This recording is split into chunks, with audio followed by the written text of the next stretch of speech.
ku yi mafi kyawun dagewa, ko me za ku yi mafi kyawun aiki a farkon wata.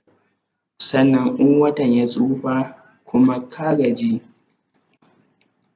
kuma watan ya tsufa ya ba ku gajejjerun surori, ya sauƙaƙa muku. Dogayen surorin kamar ruwa suke, a yayin da ka sha ruwa kana sha ne ba kurɓa ba, amma a aljanna akwai giya, kuma Allah ya ce game da wannan giyan lazzatan lisharibin. Kuna sane da haka?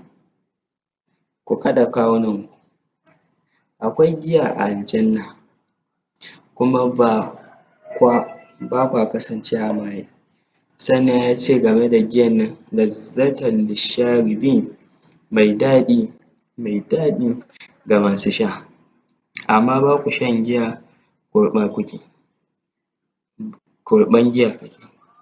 To dogayen surorin kamar ruwa suke, gajejjerun kamar giya. Dogayen surorin kana karanta su da sauri-sauri, gajejjerun za ka ɗauki lokacinka a hankali, za ka fifita su, sabida gajejjerun sai ka ratsa ciki. To wannan shi ne yacce za mu karanta ƙur'ani. Ba ni da lokacin ba ku gaba ɗaya ɓari 30 ɗin, amma ina da littafi a waje mai suna ƙur'ani da wata. Ƙur'ani da wata. Sannan in ka karanta wannan littafin kuma ka karanta ƙur'ani yacce na yi bayani a wannan littafin, in kana jin saurin tafiyan lokaci, bayan ka karanta dukkan ƙur'ani kuma ka yi khatam ɗin ƙur'anin, kowane wata a ɗan ƙanƙanin lokaci ba za ka kuma jin saurin tafiyan lokaci ba. Sannan duk sanda ɓarin nan naka bai jin saurin wucewan lokaci, to ba ka da kowane damuwa kuma. La khawfun alaihim wa la hum yahzanun. Ba su da tsoro, ba za ka ji tsoron ko ɗan siyasa ba kuma, kamar a Bangladesh. Kuma sai da ta fice daga Bangladesh, kamar yacce Amurkawa suka fice daga Afghanistan. Wannan ne Bangladesh. To in ka karanta ƙur'ani ta hanyar nan, ka yi khatam ɗin ƙur'anin a ƙarshen kowane wata, nan da sannu ba za ka ci gaba da jin saurin tafiyan lokaci ba. Amma ku cinka abin da Dujjal ya yi.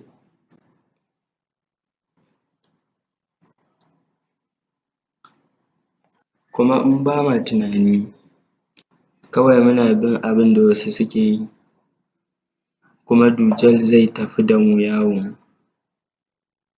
Na dawo izuwa Malaysia bayan shekaru 5. Shekaru 5 baya ina nan a kusan watanni 2, kuma kafin nan wannan shekaru 3, sai ya haɗa min shekaru 8 baya na bar Malaysia. Kuma na dawo na ga Malaysia wacce take bacci, kuma ƙasan na a bacci, kuma ina jira na ga ina zan ga wannan ɓarin Malaysian da ke a farke, kuma take sane da haɗarorin zamanin nan, sabida wannan ɓarin Malaysian na a bacci, ko rawa da dukkan sautin da Dujjal ya kaɗa. Sannan malaman musulunci yiwuwa ba sa gargaɗin mutane, sabida ba su da ‘yancin ba da huɗuba, ba su da 'yancin bada huɗuba a wannan ƙasa. Za ku iya kama ni in kun so sannan ku garƙame ni. Zan yi farin ciki in yi kotu wata rana a Malaysia. Zan yi matuƙar farin ciki in kare kaina a kan wannan batun in kun isa ku kama ni. Ba ku da 'yanci a ƙasar nan da ku je sallan juma'a kuma ku saurari limamin da ke da 'yancin bada huɗuba, sabida kowane huɗuba a rubuce yake don gaba kuma a takardance, kuma sai ka zama ako karanta abin da ke a rubuce maka. To ba na yin sallan juma'a a wannan ƙasan. Kwa iya ɗaukan wannan ku sa a ku zuƙa in kun so, sabida huɗuban bogi ne. Kuma ina tunashe ku cewa musulunci ya zo ƙasar nan, musulunci ya zo duniyan ne ya kawo 'yanci, sannan in kun ƙwace mana 'yanci a ɗakin Allah, malaman musulunci sai sun yi kowa. To ina gayyatan malaman musuluncin Malaysia su ɗaga muryoyinsu don dawo da 'yanci a ɗakin Allah, don Khalid ya iya magana a ɗakin Allah, sannan ya gargaɗi mutane.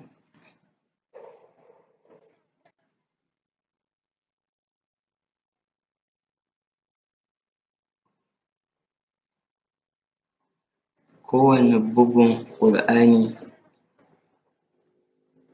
da za ka ɗauka a yau, ko ni na ɗauka a ko'ina a duniya, ya faɗi a sama cewa juz'i na farko in ka ga wata shi ne har aya na 141 na suratul Baƙara. Kuma wannan bogi ne, yiwuwa ya zo ne daga dujal, kuma yana nan a ƙur'ani. Wa ya sanya shi nan? Ban sani ba, ban san wa ya sanya shi cikin ƙur'ani ba, amma yana daga sama. Sannan juz'i na biyu yana daga 141 na Al-Baƙara zuwa 252, kuma juz'i na uku shi ne daga 252 a Al-Baƙara izuwa 99 a Ali Imran. Kuma shirmen ya ci gaba kamar hakan, kuma shirme ne in ka karanta ƙur'ani kamar hakan, ƙur'anin ba zai iya taimakon ka ba. To sai kun bar wannan shirmen. Sannan in kun ga wata a ranar farko, yau ita ce rana na farko, za ka karanta Al-Fatiha da dukkan Al-Baƙara. In kun yi haka yau, ku ɗaga hannayenku sama. 1, 2, 2 kaɗai. Na gaya muku Malaysia na bacci, na faɗa muku hakan. To kar ku gayyace ni na dawo gallery Lauda, kar ku gayyace ni na dawo har sai kuna karanta ƙur'ani hanyar daidai. A ranar farko in kun ga wata, ku karanta Al-Fatiha dukkan Al-Baƙara. A rana na biyu ku karanta Al-Fatiha da dukkan Ali Imran. A rana na uku ku karanta Al-Fatiha da dukkan An-Nisa. A rana na huɗu ku karanta Al-Fatiha da dukkan Al-Ma'ida. A rana na biyar ku karanta Al-Fatiha da dukkanin Al-An'am. A rana na shida ku karanta Al-Fatiha da dukkan Al-A'raf. Sannan kuma in rana na bakwai ya zo, kuma kun tuna kwanaki shidan halitta, wannan ne ranar sabat ɗinku, ku karanta Al-Anfal, sannan ku haɗe shi yanzu da At-Taura. To yanzu na ba ku hanyar Allah da kuma hanyar shaiɗan. Shaiɗan ya ɗau ƙur'ani kamar ƙyalle tela ya yayyanka shi izuwa kashi 30 daidai. Wannan shi ne abin da suka yi 30 daidai bogi. Ƙur'ani ya faɗi mana cewa rana na ƙarewa a faɗin rana, rana na ƙarewa a faɗuwar rana.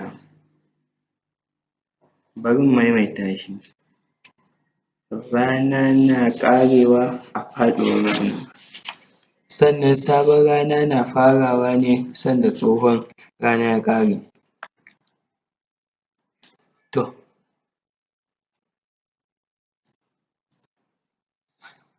ban sani ba game da kamfen, amma ku duba KLCC a yayin da 31 Disamba ya zo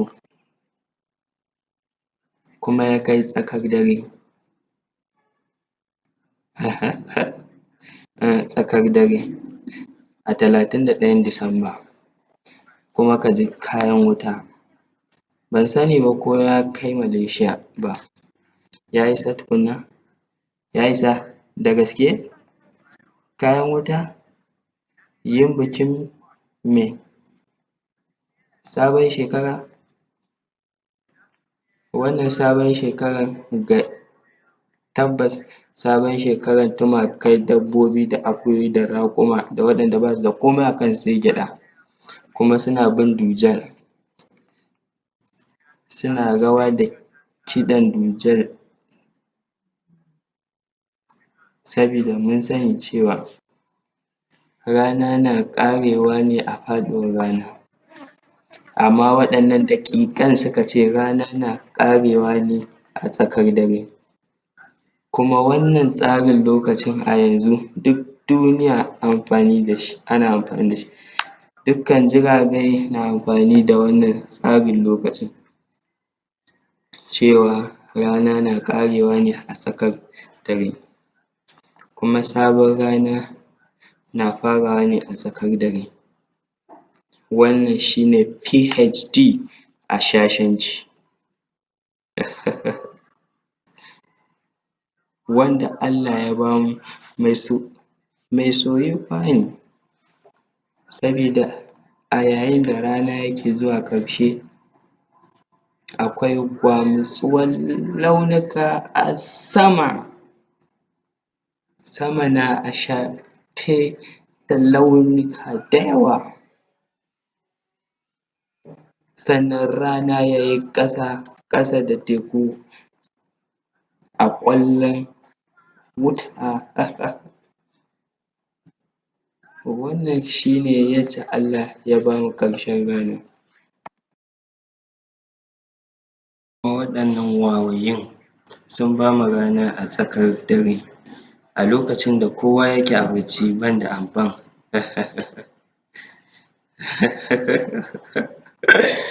to ku kula, in ba ku kula ba za ku ƙare kamar su a bacci, ƙasan da yake a bacci kuma rawa ga dukkan kiɗan da dujal ya kaɗa. Kuma 'yan siyasa su ne waɗanda suka fi sanya tabbas ya ci gaba ta wannan hanyar. Allah ya faɗi cewa wata ana gane shi ne ta wata. Wa yas'alunaka 'anil ahilla, kuma sanda suka tambaye ka ya Muhammad alaihi salatu wassalam bisa ga hilal, hilal nufin jinjirin wata, sabon wata. Qul hiya mawaqitu linnas, gaya musu wannan tsarin lokaci ne da na sanya shi ga mutane, cewa da wannan za ku ƙirga shekara lita'alamu adada sinina, kuma wata ga ubangiji shi ne daga wata ɗaya izuwa wani. kuma watanni 12 ne a shekara, 12. Haka ne a Malaysia 12? Ba ku canza shi ba? Watanni 12 a cikin shekara. Wani mutum mai PhD a wawanci ya zaɓa a'a ba da wata ba ne dole za a yi amfani wajen haɗa wata. Za mu yi kyakkyawan aiki sama da wanda Allah ya yi. Shin wannan ba shashanci ba ne? Kuma wannan mutumin ya zaɓi ba ma kuma buƙatan wata wajen haɗa wata, ba ma buƙatan wata a wajen haɗa wata. Za mu ɗau shekara mai tafiya da rana, kai da gaske? Amma Allah ya ba mu shekaran tsarin rana don lokacin yanayin gari. Rihlata shita'i was-sayf, tawagar dabbobin rani tafiya izuwa Damascus, tawagar dabbobin hunturu tafiya zuwa Yemen. Lokutan yanayin gari, damina, rani, hunturu, ƙanƙara, wannan shi ne shekarar tsarin rana. Sannan manomi, sannan mai kamun kifi, manomi da mai kamun kifi da sauransu nasu suna tafiya da yanayin lokuta. To yanzu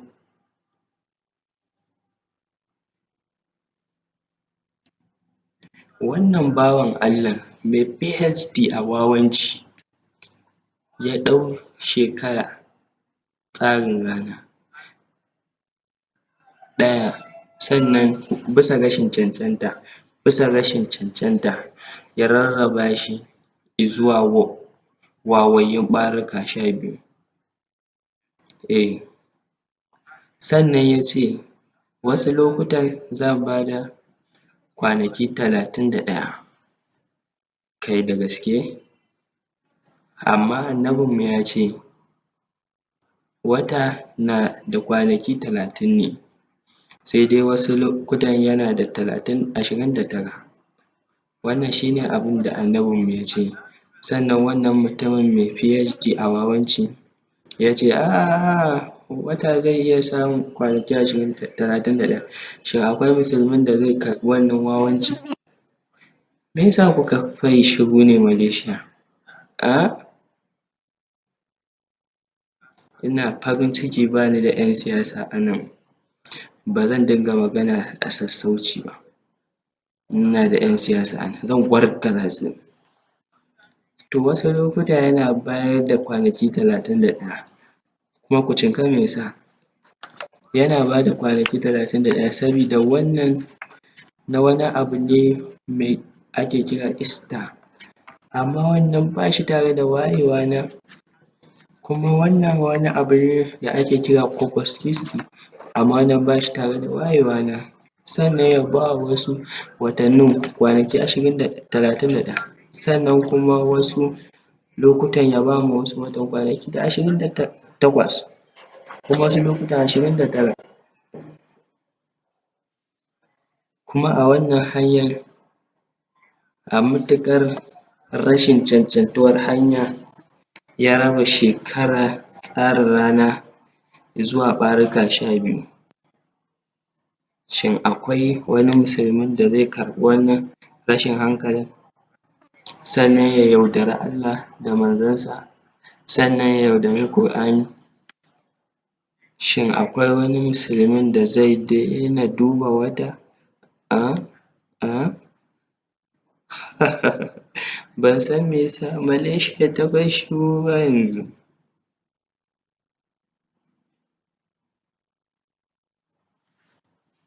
Wannan shi ne hatsarin akhirul zaman, a yayin da muke da mutanen da suka rasa ƙarfin iya yin tunani, kuma suna bin abin da ya zo daga wasu a makance, su yi rawa ga dukkan kiɗan da ya zo daga wasu, kuma farashin da suke biya shi ne zuciyansu zai dinga jin lokaci na tafiya da sauri da kuma daɗin tsawo, sabida kun bar tsarin lokacin da Allah ya bayar, kuma kun karɓi PhD wannan mutum mai PhD a wawanci. Tsarin lokacin da ya bayar shi ne wanda kuka karɓa, kuma hankalinku na kwance da shi kuna cin roti cana'yanku ku je ku yi barci.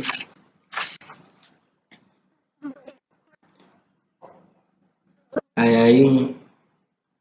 yayin da na karanta ƙur'ani wasu lokutan zan karanta sau da yawa kuma ban ɗaukar ma'anar, sannan wata rana nan take ba tsammani zan ɗau ma'anar,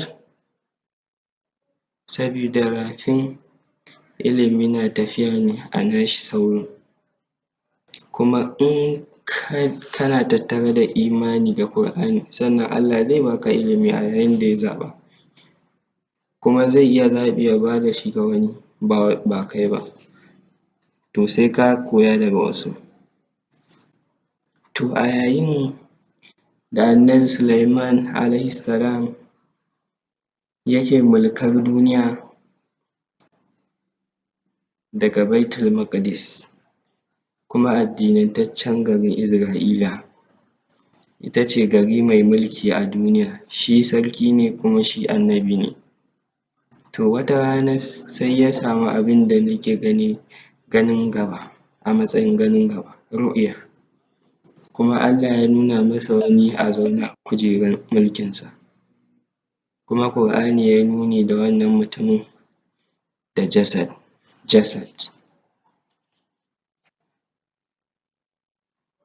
Amma Sulaiman ba kamar Imran yake ba, ni zan ɗau shekaru wajen fahimtar mene ne ma'anar wannan hangen, amma Sulaiman a nan take, wannan shi ne hikimar Sulaiman alaihis salam. Annabawan Allah ba kamar mu suke ba. To nan da nan ya gane waye wannan mutumin zaune a kan kujerar mulki, kuma me ya sa Allah ya sanya shi a kan kujerar mulki, hangen gaba ne ko? Sai ya maisho da addu'a, sannan Allah ya karɓi addu'ar. Mene addu'ar? Rabbi habli mulkan la yanbaghi li ahadin min ba'di, ka sa cewa ba wanda zai iya gadon masarautata bayan ni. Amma wannan garin halifanci ne, wannan shi ne kaɗai garin halifanci a duniya, addinantaccen Isra'ila a Baitul Maqdis, kuma wannan shi ya sa Allah ya sanya ‘yan adam a bisa ƙasa, inni ja'ilun fil ardi khalifa. Sannan duk da hakan ya yi addu'ar kada wani ya gaji masarautata bayan ni, ma'ana masarautata ya gushe ya kife, amma ban son wannan mutumin ya gaji masarautata. To wa zai iya kasancewa? Sulaiman alaihis salam ya sani game da Dujjal, sabida Allah ya koyar da dukkanin manzanni game da Dujjal.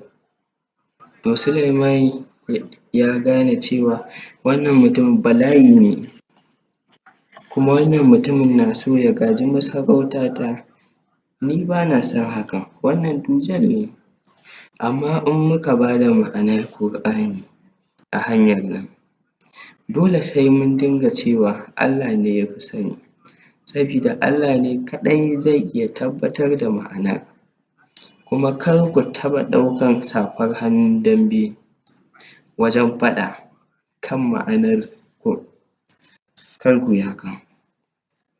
To yanzu mun zo ga ƙarƙashewar cewa Allah ya nuna wa Sulaiman alaihis salam Dujjal ne a zaune a kujerar mulkinsa. Sanda Sulaiman ya rasu,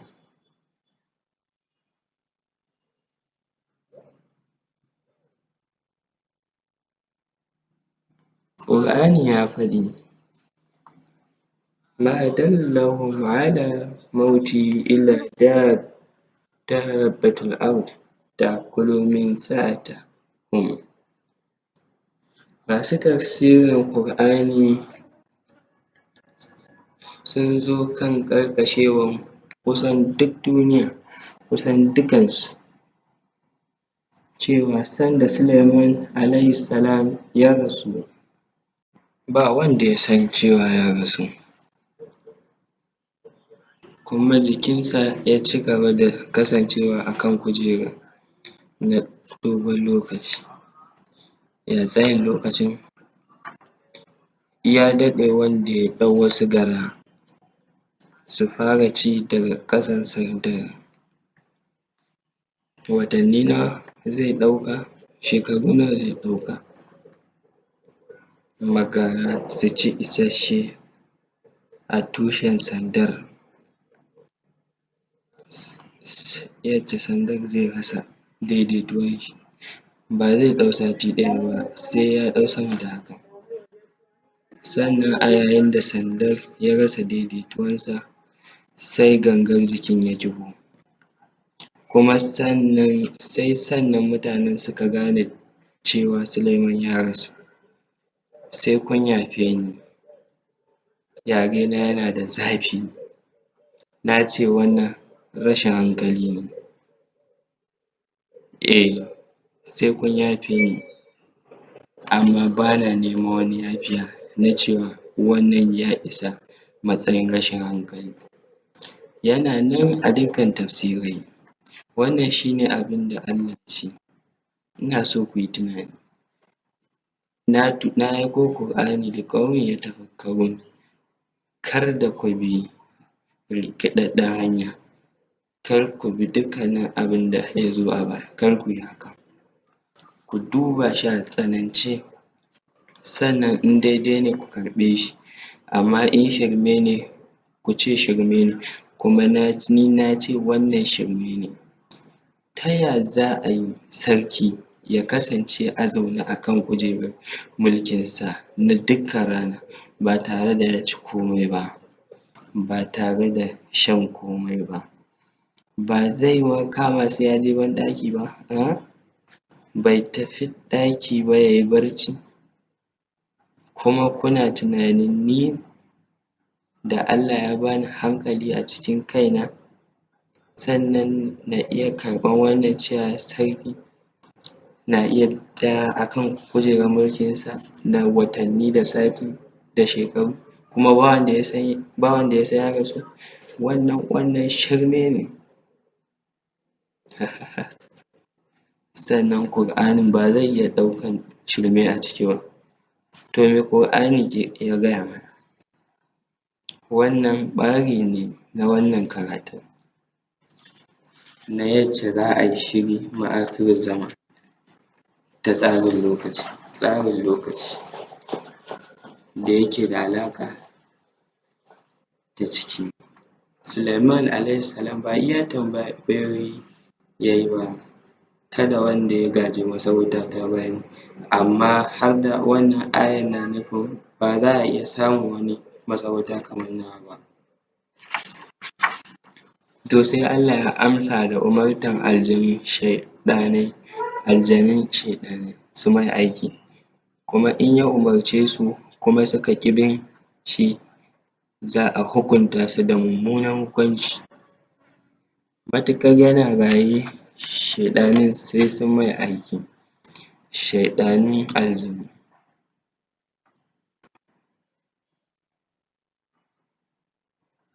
Wasu daga cikin shaiɗanun nan na akacoci ne, wa akharina muqarranina fil asfad. Sanda ya rasu, kowa ya san ya rasu, face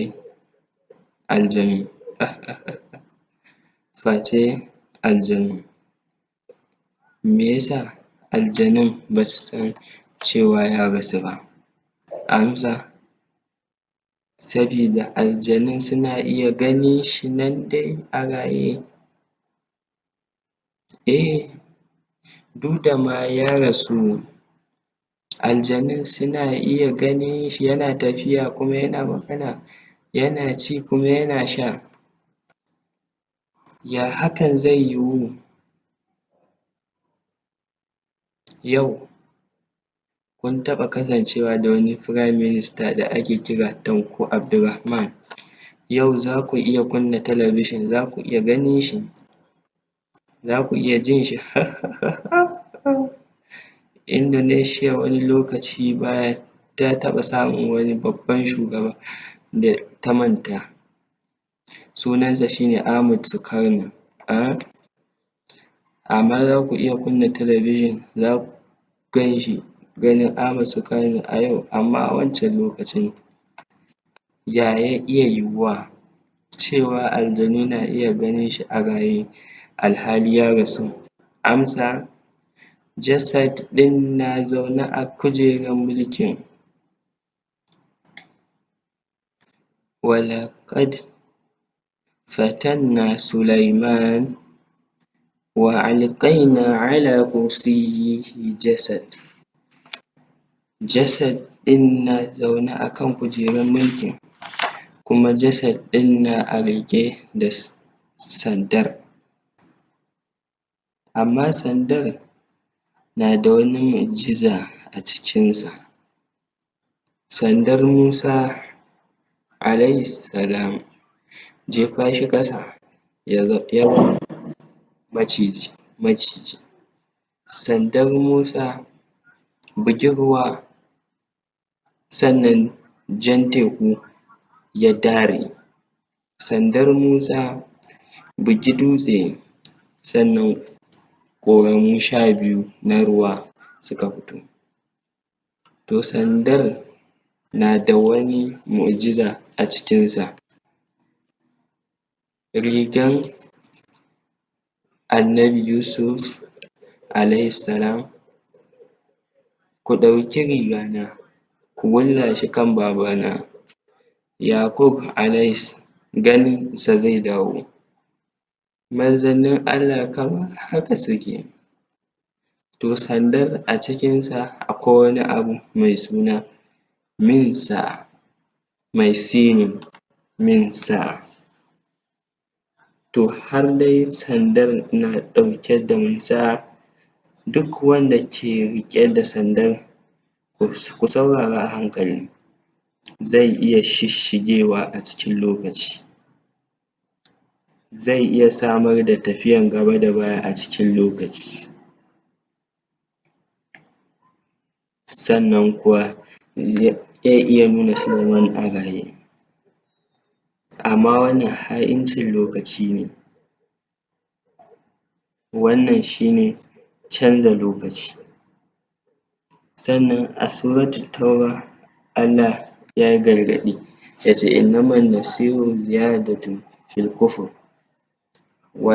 cewa ha'intar lokaci hanya ne a kafirci mai daɗuwa. To yanzu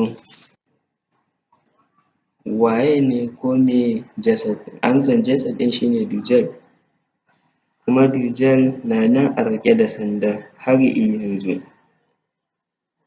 kuma dujal na iya shishigewa cikin lokaci, tafiyan gaba da baya a lokaci.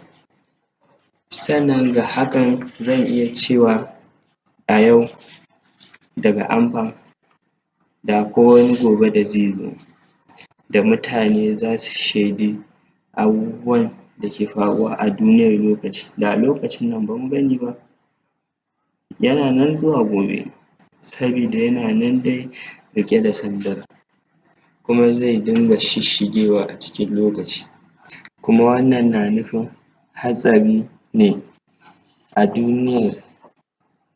duniyar tsarin lokaci da zai daɗa zama mai hatsari, kuma wannan shi ya sa a akhirul zaman kana buƙatar kariya, kuma mafi kariyan duka shi ne dawo da zuciya ya zuwa tsarin lokacin da Allah ya halitta, shi ne karanta ƙur'ani yacce Allah ya karanta shi.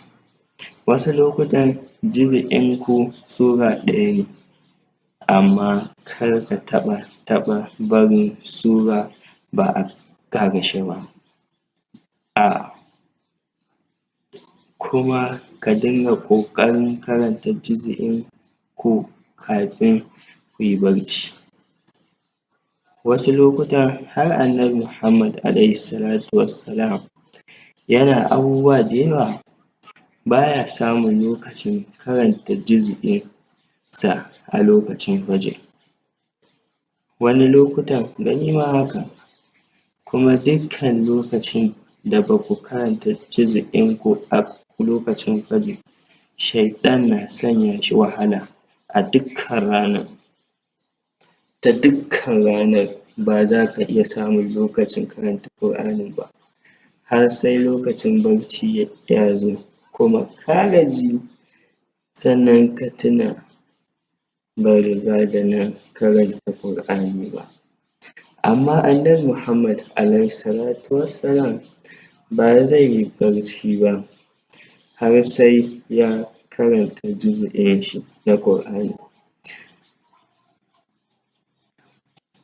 Sau kaɗan ya taɓa faruwa da ni cewa na matuƙar gajiya kuma ina matuƙar jin bacci da sai na yi bacci ba tare da na karanta juz'ina ba, sannan washegari sai na karanta juz'i biyu.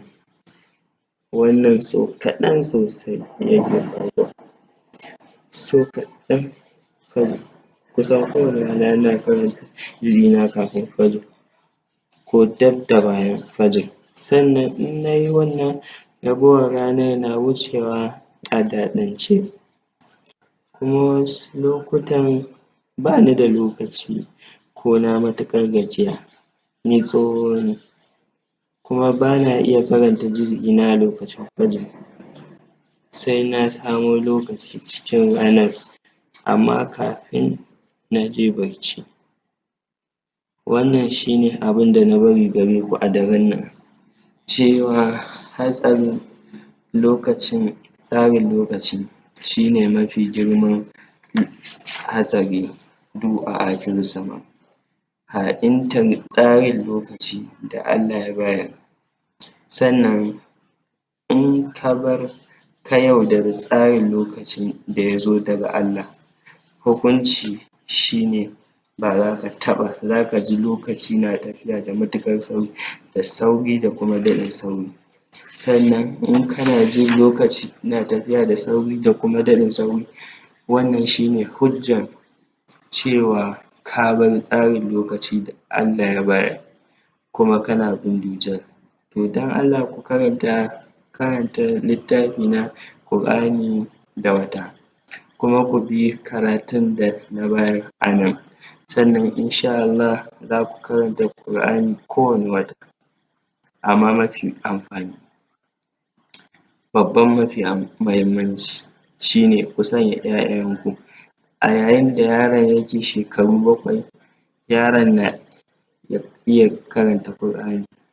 A yayin da yaron ya kai shekaru 10, yaron ya iya khatam ɗin ƙur'ani kowane wata. Sannan in ka idar ka samo kuma. Sannan in ka idar ka somo kuma.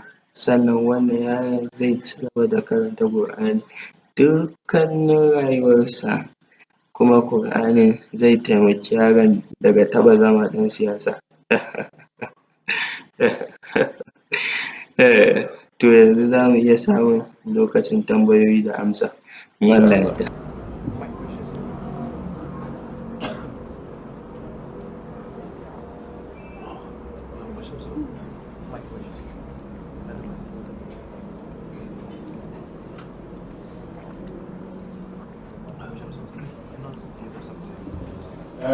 Kita terbuka majlis untuk soalan pertanyaan kepada Syekh. Kita ada mic sebelah sana, boleh bangun dan kemukakan soalan, silakan. Bismillah.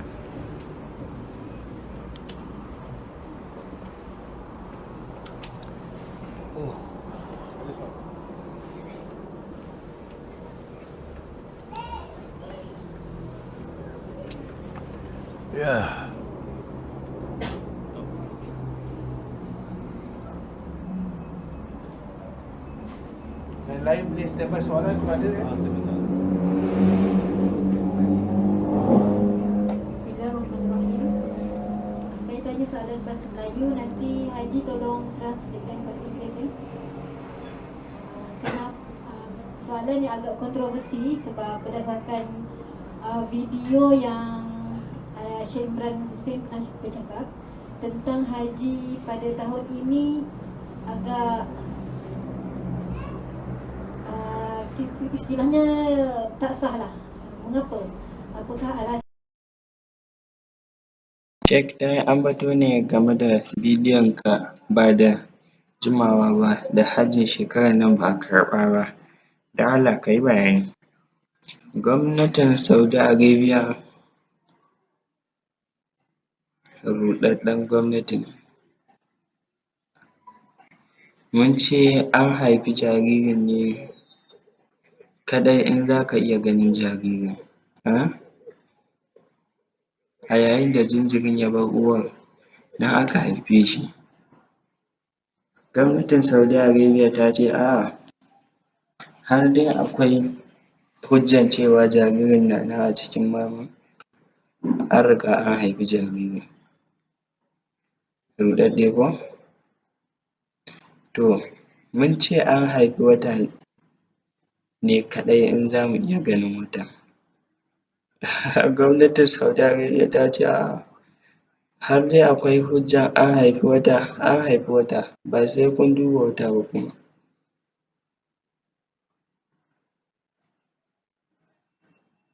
Bayanin hilal a Ƙur'ani shi ne hilal inda kuke gani, simmu lirru'yati wa aftiru lirru'ya. Ku fara azumin a yayin da kuka ga wata, ku ƙarƙare azumin sannan ku yi idi in kun ga wata. To gwamnatin Saudi Arabia na kan ɓata, to suke ba da cewa watan Zulhajji ya fara ko da ba a ga wata ba. To ranar da aka sanya na hajji ranar kuskure ne, amma mutanenmu sabida suna da PhD a zama tumakai da raguna, abin da suke kenan a yau, ba su damu ba. Mutanenmu ba su damu ba ma ilimi kuma, mutanenmu ba su damu ba ma Ƙur'ani kuma, mutanenmu suna da mafi muhimmancin abin da za su tunani a kai sama da Ƙur'ani da gaskiya. To 'yan Saudi suka ce wannan ne ranar hajji, za su ce wannan ne hajjin, ba mu damu da ku ba, amma hajjin bogi ne. Hajjin bogi ne sabida ana yin shi ne a ranar da ba daidai ba, kuma Allah ba zai karɓa ba. Kuma ma har a nan a Malaysia kar ku dogara da hukumomi. A yayin da Allah ya ba ku idanuwa, ku nemi wata, ku sanya wani alaƙa, kuna da wayoyi, za ku samu wani a Penang, wani a JB, dukkan ƙasar ku sa kuna da alaƙa. Shin wani ya ga wata? To sannan in ba wanda ya ga wata sai ku sanar gobe zai kasance ranar ƙarshen watan. Ku manta da hukumomi sabida ba za su taɓa shiryar da ku ba daidai.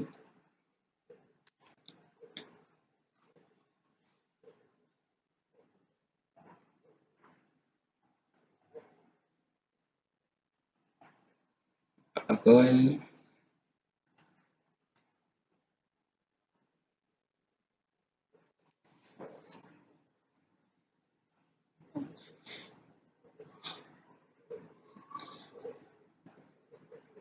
Salamu alaikum Sheikh, shin mace mara lafiya za ta iya hajjinta ba tare da Marwa ba tare da bin taron mata da Sheikh? Na fi son ku sanya tambayar da ke da alaƙa da shari'a zuwa ga wani mai malanta a shari'a, mufti insha Allah, amma ina buƙatar na saita abu ɗaya. Ya mace za ta karanta Ƙur'ani ta ƙarƙashe ƙur'ani a wata ɗaya, a yayin da take da al'adanta na wata. Maza ba su da kowane ƙorafi, amma mace na da ƙorafi. Amsar ita ce in al'adanta na wata ya ƙare, in tana da ragowar lokaci, isasshen lokaci kafin ƙarshen watan, kuma za ta iya ƙara adadin juzu'in da take karantawa, kuma ta ƙarƙashe ƙur'ani a wata ɗaya, to ki yi gaba ki yi shi. Amma in ba za ta iya hakan ba, sai ki ci gaba da karanta ƙur'ani cikin sabon watan.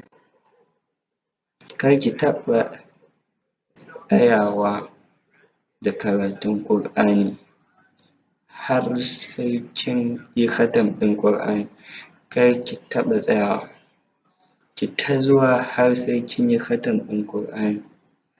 A yayin da kika yi khatam ɗin ƙur'ani a cikin sabon wata, sannan za ki ci gaba da karantawa na ragowar wata daga duk inda kike so a ƙur'ani har sai an ga sabon wata, sannan ki faro ƙur'anin kuma. Akwai wani tambaya?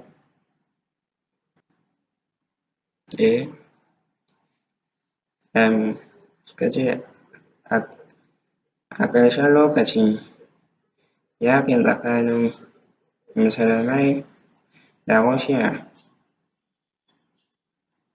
a haɗe, kuma suna yaƙar Isra'ila.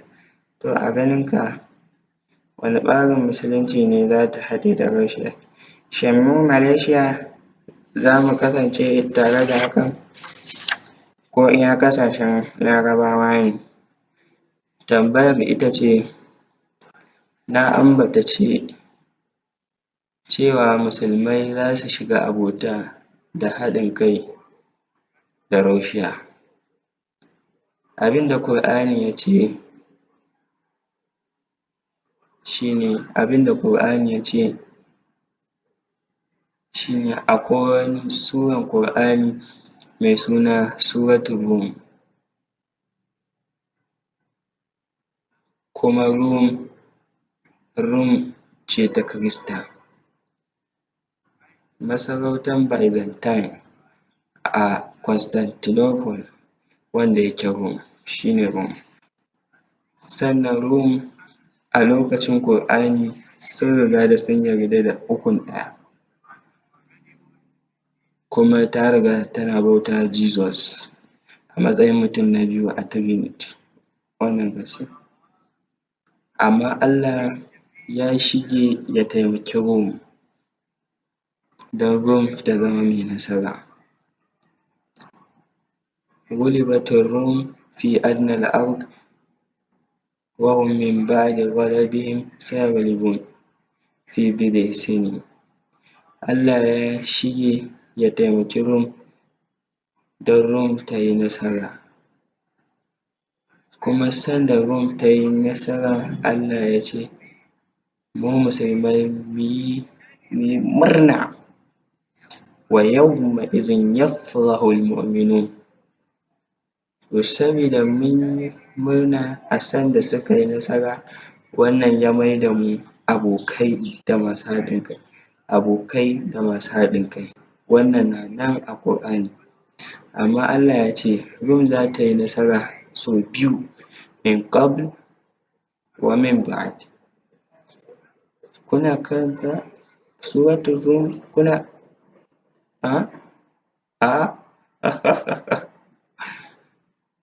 Suratul Rum, lillahil amr, ga Allah umarnin nasarar yake, min qabl wa min ba'd, kafin kuma bayan, nasarori biyu. To nasara ɗaya ya riga da ya zo a yayin da Byzantine ta kar da Persia, sannan nasara na biyu bai riga da ya zo ba, kuma yau Rum baya kuma a Constantinople, Rum na Moscow. To akwai wani nasara mai zuwa ma Russia, wanda Allah zai taimaki Russia ta yi nasara. Sannan in Allah ya taimaki Russia ta yi nasara, mu za mu yi murna. Ban sani ba game da 'yan siyasa, ina magana ne kan ragowar, za mu yi murna. To yanzu ina tunanin a cikin suratul Baƙara ko Ali Imran, wani ya taimake ni. Al-kafiruna ba'duhum awliya'u ba'd illam wannan suratul Anfal, illam taf'alu takun fitnatun fil ardi wa fasadun kabir. Suratul Anfal. Kafirai suna yin haɗin kai, kuma in ba ku yi hakan ba, in kuma ba ku yi haɗin kai ba, za a samu fitinu a ban ƙasa. To da wa za mu yi haɗin kai? Amsa da Rum, sabida Allah ya ce Rum. Wannan shi ne shimfiɗar a cikin Ƙur'ani na haɗin kan musulmai da Russia. Wani na so ya yi magana kan wannan? Wani na da saɓani da ni? Tambayar gaba. Ba wani tambaya? Yau. Ina da tambaya ɗaya. Wani balaraben ustaz, shahararren ustaz, ya ce Isra'ila za ta zamo babban, kuma da yawa daga ƙasashen Larabawa za su faɗi, sannan daga ƙarshe za a ruguje Madina. To ina so ne na tambaye, mene ra'ayinka game da wannan faɗin? Ka faɗi abin da take faɗi, ko kai ma ba ka ji ba?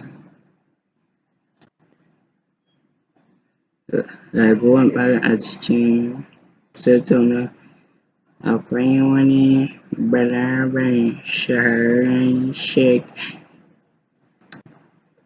ya yi riƙo cewa a wannan yaƙe-yaƙen tsakanin Isra'ila da ƙasashen Larabawa, sannan Isra'ila za ta ci, sannan daga ƙarshe mafi yawan ƙasashen Larabawa za su faɗi, sannan daga ƙarshe Madina za ta ruguje. To meye tunaninka game da wannan ra'ayin? Mene sunan malamin? Sunan malamin? To, ba ni da tabbas ina amsa tambayar ki ko ba na amsa, sabida kin yi tambayar sau biyu amma ban ɗau tambayar da kyau. To, bara mu gani. Me zai faru a Gaza? Me zai faru a ginin-taccen ƙasa? Shin za a ruguza Madina da sauransu? Allah ya faɗi a suratul Isra cewa Banu Isra'ila za su aikata fasadi a ban ƙasa sau biyu. Latufsidunna fil ardi marratayn, sau biyu, kuma lokuta biyun sun riga da sun auku kafin a saukar da Ƙur'ani, amma akwai na uku yanzu. To me yasa Ƙur'ani ya ce sau biyu? Amsa: biyun farko Banu Isra'ila ne, wannan ba Banu Isra'ila ba ne. Wannan shi ne amsa. In wannan ba Banu Isra'ila ba ne, wa ke aikata fasadi yanzu? In kun karanci Ƙur'ani yacce Ƙur'ani ya cancanta, ku gafarta min na buga tebur, a fusace nake. Ina koyar da karatun nan tun da daɗewa, sannan mutane ba su ɗauka ba. Me zan iya? Idan ka yaudari Ƙur'ani kana cancantar abin da ya jiraye ka. Me zan iya? Waɗanda suke aikata fasadi a addinantaccen ƙasa Yajuju da Majuju ne. waɗanda suke riƙe da iko a Israel Yajuju da Majuju ne, waɗanda suke riƙe da iko a wayewar yammaci Yajuju da Majuju ne. Amma ba iya mun ƙi karanta batun daga Ƙur'ani ba, amma bayan ya bayyana halin ya fi muni da haka. Mun rasa ƙarfin ma iya karantar batun daga Ƙur'ani. Wani abu ba daidai yake ba, wani abu na damun malaman mu a yau, cewa mun rasa ƙarfin ma iya karanta batun daga Ƙur'ani, kuma in na karantar ba za su saurare ni ba. In ban san amfani da sunan Hamas, ban san shi. Na fi so na yi amfani da sunan jurewar Musulunci. In masu jurewar Musulunci sun karɓi cewa Yajuju da Majuju a yau suke riƙe da iko a Isra'ila, in ba su bi tsarin Hizbut Tahrir, wanda wata tafiya ce ta Palestine, Hizbut Tahrir, sannan inda sun karanci Ƙur'ani ta yacce Ƙur'ani ya cancanci a karantar, za su san cewa Zulƙarnain bai iya kada Yajuju da Majuju ba, duk da Allah ya ba shi ƙarfi. To Zulƙarnain bai iya kar da Yajuju da Majuju ba, ta ya za ku iya? Za ku iya? A'a. Amma za a iya katange Yajuju da Majuju su kasance ba sa iya yin illa. Wannan shi ne abin da Zulƙarnain ya yi. Wannan shi ne abin da Rasha take yi yanzu. To abin da sai sun yi a addinantaccen ƙasa shi ne su yi tsari